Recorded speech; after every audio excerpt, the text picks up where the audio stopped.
Welcome to Luca and Miguel. Enjoy the video. In this video, I will show you how to remove a Subaru Roman 15 steering wheel. First, safety is paramount. Always begin by disconnecting the negative terminal of your vehicle's battery. This crucial step prevents any accidental airbag deployment during the process. Next, ensure your front wheels are perfectly straight and the steering wheel is locked.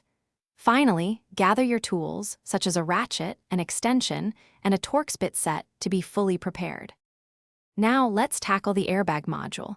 You'll find 2 or 3 small access holes on the back of the steering wheel. Using a Torx T30 bit, carefully loosen the screws inside these holes. They are designed to stay captive. Once loosened, gently pull the airbag module forward. You will then see the electrical connectors. Carefully disconnect these, usually by pressing a small tab, to fully free the module. With the airbag safely removed, disconnect any other electrical connectors still attached to the steering wheel itself.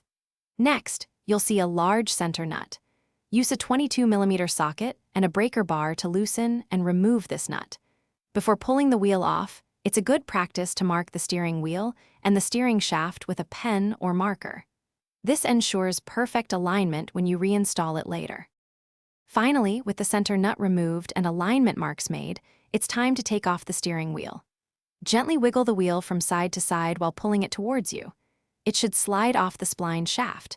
Be mindful of any remaining wires as you pull it free. Remember to store your airbag module safely, face up, in a cool, dry environment away from direct sunlight or heat sources. Thanks for watching and please subscribe. It's the best investment you'll ever make.